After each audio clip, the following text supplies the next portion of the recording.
So today we will discuss your test 12, and first question is about discuss the India's role in UN peacekeeping. ठीक है. So UN peacekeeping is a unique global platform, global partnership. It brings together the General Assembly, Security Council, the Secretariat, and troops and police contributors and host governments in a combined effort to maintain the international peace and security. So this can be a decent introduction. And if you talk about the significance of UN peacekeeping, so it is the second largest military force deployed abroad after the United States. ठीक है. This means that UN peacekeeping is a significant force.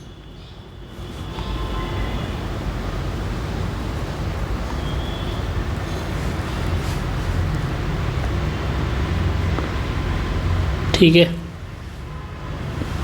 And if you talk about when it was created, then it was created in 1948, and its first mission was to establish the UN TSO, True Supervision Organization, which was served in Arab-Israel conflict of 1948. ठीक है.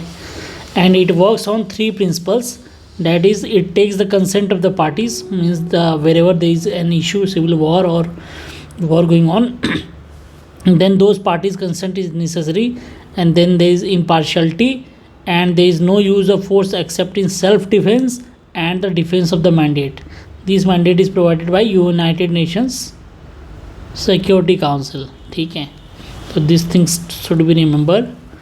And if you talk about India's contribution, so India has been the founding member of United Nations and is the first and largest contributor to the UN peacekeeping. And here I have written some information that I have gathered from Ministry of External Affairs website and as well as PIB.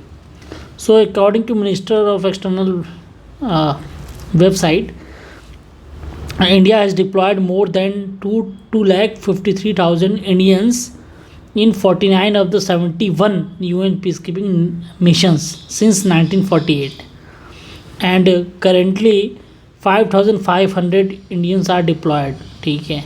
तो India is the fifth highest troops contributing country, that is called as TCC, troops contributing country. India is the fifth largest currently, and PIB differs this data with the PIB says that India has currently deployed 5,900 Indians. ठीक है.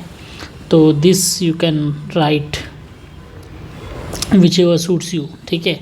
And India's achievement is that India has been consistently deploying all women contingents, and it was first done in 2007. ठीक है.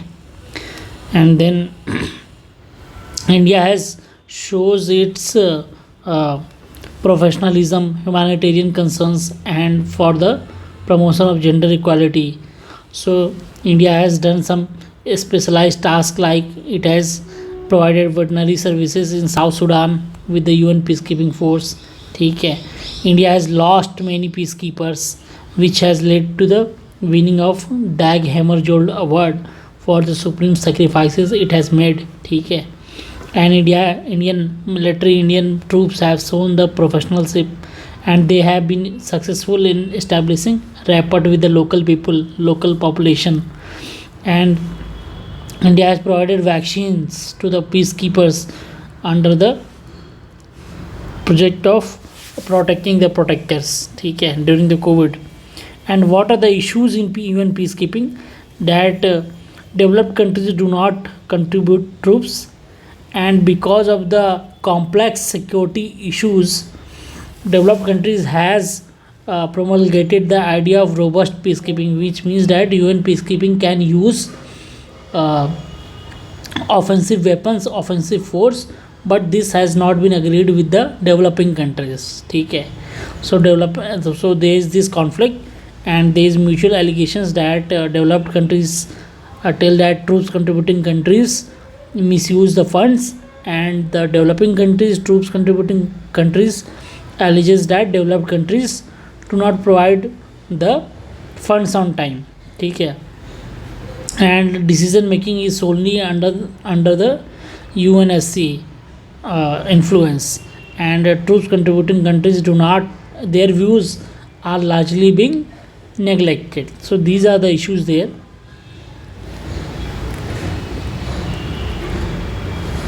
And there is one more issue, that some issues are due to political problems, like some uh, civil uprising happening, then it's a political problem. You peacekeeping cannot bring a long term solution to it.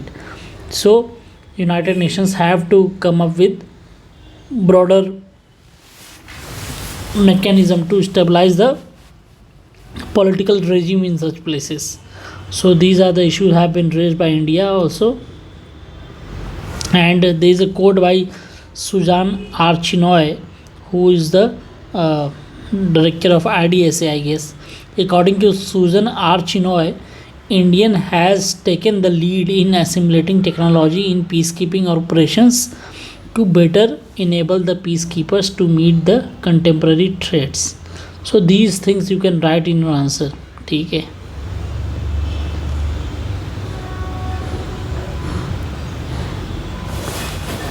You cannot write that complex security issue.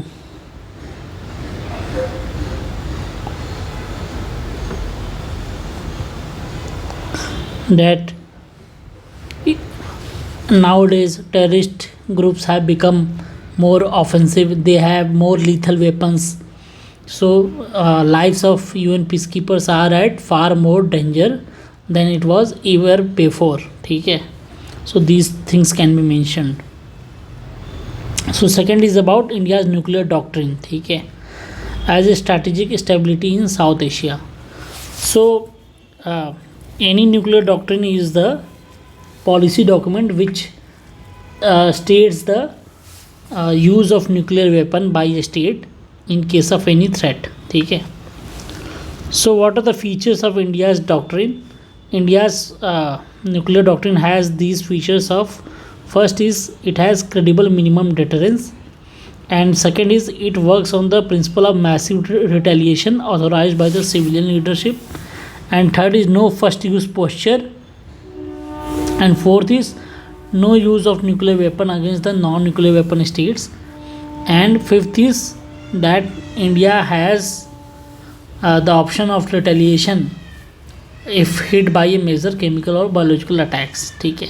So credible minimum deterrence means that India will the enemy state which wants to be aggressive on India, they must know that India will respond, and India will respond with a credible minimum deterrence, that they have to pay a larger amount if they cause any trouble for India. ठीक है.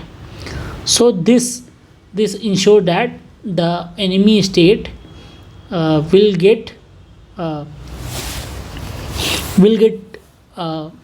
terrorized, will be stopped, will be their temptation to attack on India will be checked. ठीक है. So these are the issues, these are the features. ठीक है. And massive retaliation means that India will have a response which will be far outnumber the gains which the enemy state expected. ठीक है. So these are the principles that India follow. And no first use posture means that India will first absorb the nuclear attack by the enemy state, and then thereafter India will use the its own nuclear weapons. ठीक है.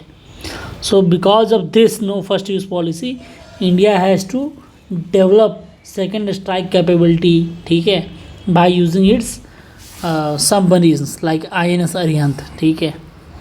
So all these things are there. Then there is quote of Mahesh Shankar and TV Paul.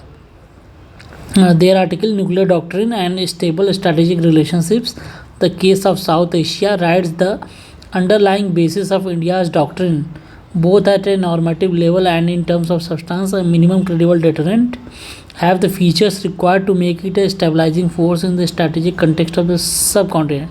Because India's policy says that India has no first use policy, ठीक है, and India will follow the credible minimum deterrence, ठीक है. So all these lead to a defensive force, defensive nuclear policy that India has, which makes it a stabilizing force, that it does not provoke aggressiveness. It rather deters any aggressive posture by any other country, ठीक है. So these are the quote by TV Paul and Mahesh Shankar. And recently there is issue that Yogesh Joshi raised, that India, in order to create deterrence against China by developing second strike capability, that is using the submarine to deliver the nuclear weapon, has created instability in South Asia vis-a-vis Pakistan, ठीक है. So Pakistan right now is feeling that it is lagging behind the nuclear development in South Asia, that it does not have any submarine which is nuclear capable. So Pakistan will be tempted to increase its nuclear weapons and use it or lose it. Pressures are there, so this might lead to a nuclear race, ठीक है. So these are the issues. And recently many Indian leaders started saying that India has first use policy. So this has worsened the matter, that every country should have a very clear understanding of the nuclear policy of the another country, so that if there is not such a clear cut policy, then they will not have the clear picture that if they attack that country, what will be the response of that country. And if the response is very clearly articulated in the policy, that they will have a massive response, massive retaliation, then they will be not tempted to use their aggressive posture against India, ठीक है. So these are the points are there. And India has also developed Agni 5 ICBMs, and Hans Christensen and Matt Korda has said that India's primary deterrence relationship is with Pakistan, but its nuclear modernization indicates that it is putting increased emphasis on its future strategic relationship with China. So India is developing its nuclear weapons and nuclear delivery second strike capability in order to check its the larger neighbor, that is China, ठीक है. So these issues are there.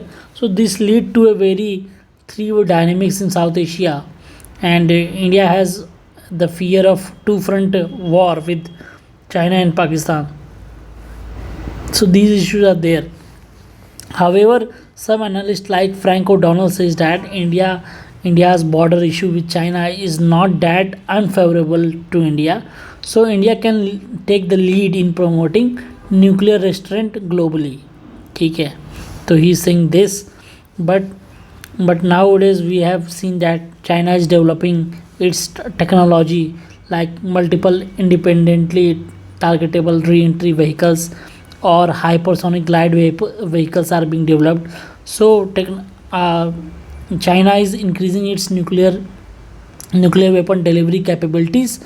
So India should be very cautious. India should develop its own capabilities to check those weapons and to increase its attack capability as well, so that there should be a strategic balance, ठीक है.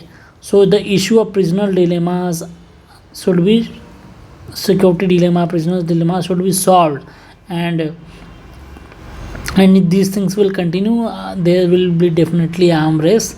So these concepts should be, these keywords should be used in your answer, ठीक है. So India's nuclear doctrine was released in 2003, and there is two view that Raja Menon says that first use would destabilize the whole region. So he is in favor of no first use, ठीक है. And Bharat Kanad is against this. He says that no first use is a useful political rhetoric but is a liability in a serious war planning. That no first use has to first absorb a nuclear attack, then only India can respond in a massive way. So this raises the question of capability of India, that it is able to respond or not.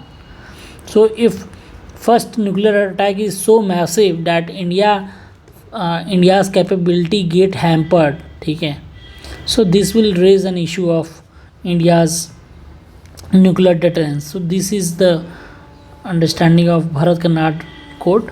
So all these code can be used in your writing answer, that if you want to write in no first use side, then use the Raja Menon's code, and if you want to write against it, use the Bharat Karnat's code, ठीक है. So in this way you can write your answer. So let's talk about CTBT. So comprehensive test ban treaty is about banning the nuclear test everywhere, ठीक है, for either military use or for civil use, ठीक है, whether it is underground or above ground or air, in water, everywhere. So it was opened for signature in 1996, and it will get it is not yet in function, because it requires the signature of all the nuclear weapon holding states, and 44 nations signature is required, ठीक है, those who are having, and those are important nations. So India has neither signed nor ratified. Countries like United States have signed but they have not ratified. So these issues are there. So that's why CTBT is still not in function, ठीक है. So here is a quote from Narendra Modi, that India will continue to contribute to the strengthening of the global non-proliferation effort. So India has always been a peaceful country and wants to act responsibly in the world. So after India did the Mission Shakti, India has imposed unilateral moratorium on its own nuclear testings, and India has a very credible history of securing its nuclear weapon, ठीक है. So CTBT was signed by 183 signatories, and only 163 countries have ratified it, and countries like America, USA has not ratified this treaty yet. And under CTBT there is an organization, that CTBTO, which functions under it, and its headquarters is in Vienna, Australia. अरे नहीं, Wien, Austria, ठीक है. So it's in Austria, and its work is to detect any nuclear test which is happening around the world. So it reports about the tests that has happened in anywhere in the globe.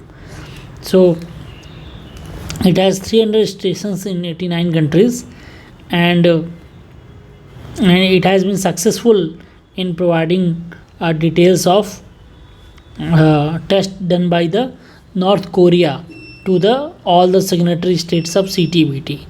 So this model answer says that India should also engage in this scientific community, ठीक है, and this will lead to a development of trust and familiarity, and this will lead to India's cooperation with CTBT in a positive way. So this is provided as a way forward. And if you write about some scholars of India who says that like Anir Kakodkar, who says that India's nuclear test was successful and India should sign CTBT, ठीक है, that we will not do the test again. However, the main issues of CTBTs are that it creates the issue of haves and have-nots, that those have the nuclear weapon already, they will be positively discriminated against than those who do not. And there is issue of high tech technology of simulation which are used by developed countries, that they do not require any physical test of the nuclear weapon, but they can do the test on computer and they can tell that their weapon is credible or not. Okay, and these technologies are not with the reach of developing countries. However, India has this technology right now, so India need not worry, and India should go ahead with the CTBT. And another issue is that CTBT does not mention about dismantling the existing nuclear weapons. Okay, so it is completely silent on nuclear disarmament. So CTBT is very limited treaty for banning the future tests only. So it does not talk about nuclear disarmament, it does not talk about the simulation technologies, it does not talk about the differences between the haves and the have nots. Okay, so these issues are there. So let's move on to next question of WTO. So we have already talked about WTO in many tests. Please look into those tests for basic information on WTO. Okay, so WTO has 164 members, including European Union and 23 observer governments. Okay, and it has been established in 1995 after the Marrakesh agreement. Okay, in Morocco. Okay, and you know about the issues that WTO's appellate body is not able to fulfill its members requirement, and its dispute settlement body has become dysfunctional due to the United States policy of not allowing the selection of appellate body member. Okay, so this issue is there. And there is another issue that there is a lack of meaningful outcome of the negotiations on rules of trade that members set for themselves under the Doha development agenda. Okay, and agreement of there is issue of boxes. Okay, blue box, amber box, all these things are there. And MSPs, food security issues are there. Peace clause have been done, but those are still an issue. And there is another issue of joint statement initiatives in the four areas, that e-commerce, investment facilitation, service domestic regulations, and MSMEs. Okay, so this was launched in 2017 for e-commerce. This is also called as plurilateral arrangements, that that few countries will come and they will negotiate a policy. Okay, for, and they will allow others to join it. Okay, it will be an open group, but it bypasses the multilateral order. Okay, so it is a plurilateral system which bypasses multilateralism. So India and South Africa pointed out the risk of the fragmented GSIs posed to the foundations of the multilateralism. So this is the issue, but GSI has been increasing. Okay, and India has remained outside of all these negotiations. So this is another issue, that India is not able to deal with these kind of developments. And as we know that in international politics, if you are not on the table, then you are in the menu. Okay, so India should be able to sit on the high table and take these decisions with the developed countries and the developing countries, and be part of such negotiations. Okay,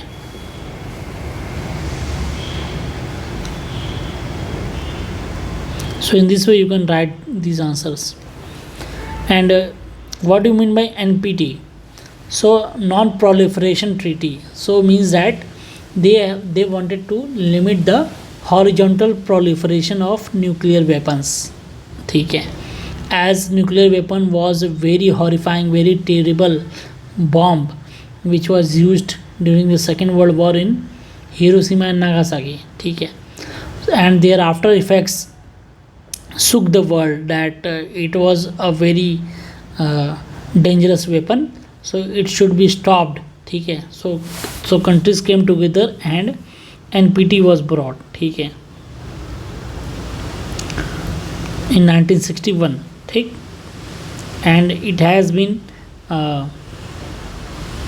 observed by the IAEA, who is the successor of United Nations Atomic Energy Commission. It verifies the compliance with the treaty. ठीक है, that nuclear weapons are not getting proliferated. ठीक है, and there are total of 9 nations that possess nuclear weapons. 5 of them, namely US, UK, France, Russia, China, have signed the treaty. The remaining 4 nations, India, Pakistan, Israel, and North Korea, have not signed the treaty and thus not a party to the treaty. ठीक है, so what is the stance of Indian government? Indian government says that this treaty is unfair. ठीक है, the treaty divides the world into nuclear haves and have nots. ठीक है, so these are the issues. India's traditional positions have always been that either the 5 nations denuclearize or everyone has the same right as those who possess them. ठीक है, so these are the issues.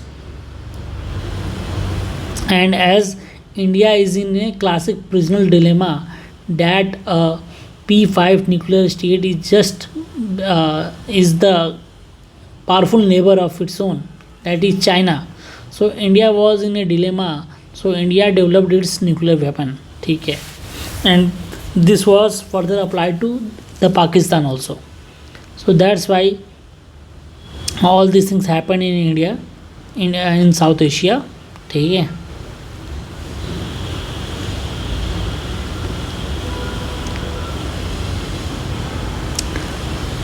so what are the drawbacks? That this treaty never hold the P5 nations accountable, those who possess the nuclear weapon already.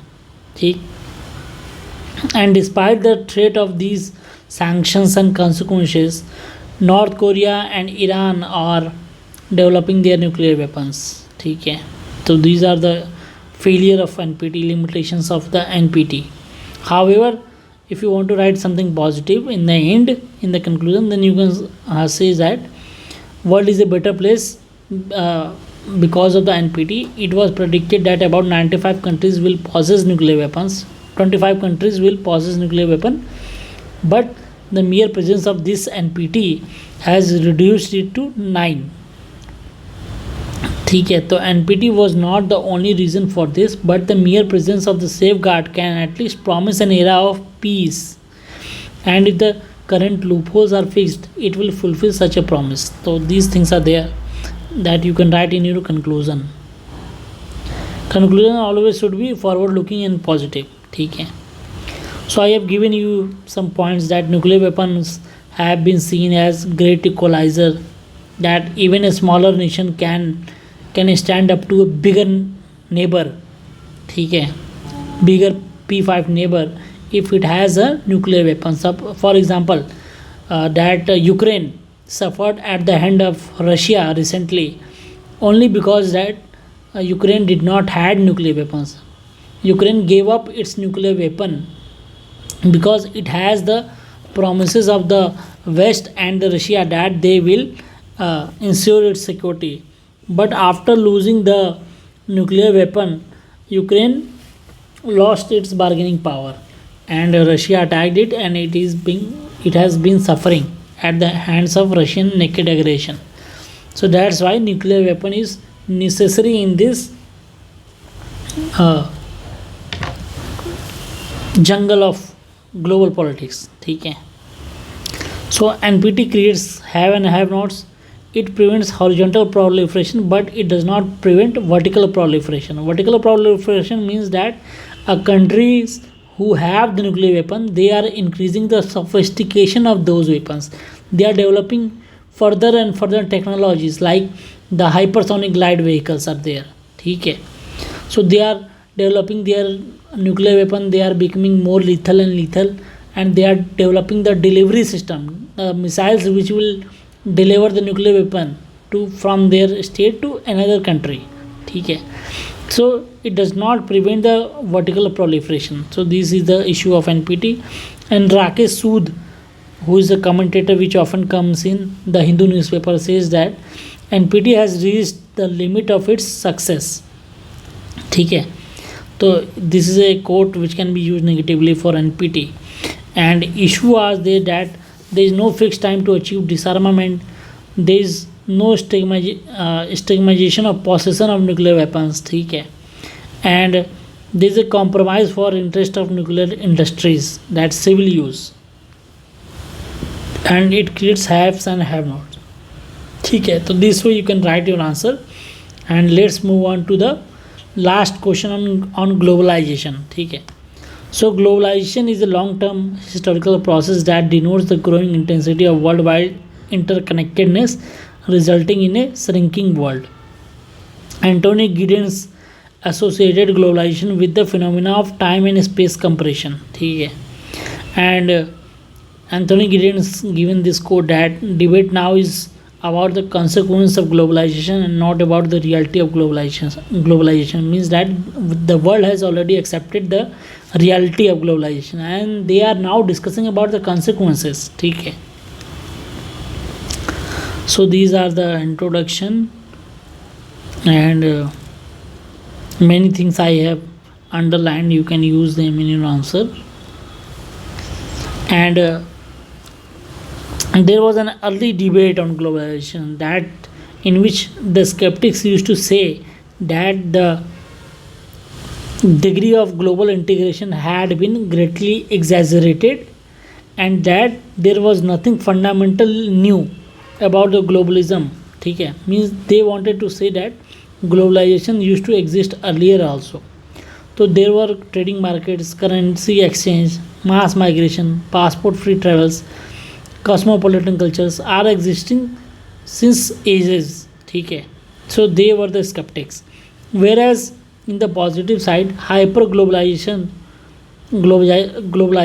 used to say that world has seen dramatic transformation and new global dynamics, a world dominated by corporations, technologies, where government has no real power and people have no faith in traditional politics. So they want to say that globalization is new and they are winning the world. ठीक है, so there is new debate that all sides accept that world has been transformed in a fundamental manner.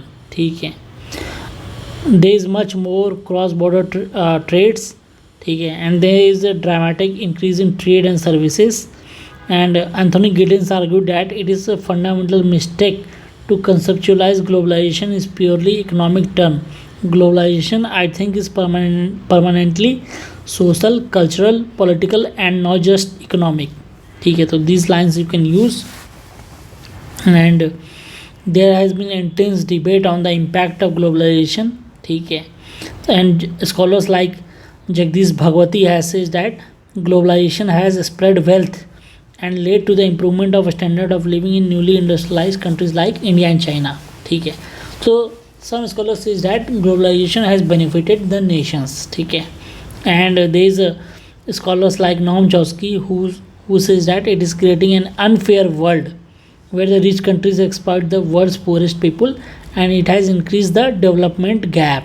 ठीक है, तो these lines can be used in negative. And in negative more you can talk about the growing divergence in income. You can talk about the Thomas Piketty's quote that capital mobility alongside labor immobility has reduced the bargaining power of organized labor. ठीक है, तो these lines you can use. The rapid growth of global market has not seen the parallel development of social and economic institutions to ensure balanced, inclusive and sustainable growth. So these lines you can use in negative words. ठीक है, and labor rights have been less sedulously protected than capital and property rights, and global rules on trade and finance are inequitable, said by Amartya Sen. ठीक है, so all these points you can write. And you can talk about COVID pandemic, global financial crisis which has changed the face of globalization. that there is a trend of increasing protectionism, there is a trend of supply chain resilience, there is a diversion from China. ठीक है, there is a policy of China plus one. All these things can be written about globalization. ठीक है, and you can, there are many negative points but there are positive points like Jagdish Bhagwati said that globalization, if properly regulated, is the most powerful force for social good in the world. ठीक है, so it often leads to greater general prosperity in an underdeveloped nation. It can reduce child labor, increase literacy and enhance the economic and social standards of the women. ठीक है, so this is the positive. ठीक, and if a country outrightly reject the globalization and retreat into autarky is neither practical nor desirable. Who wants to be the next Myanmar and North Korea?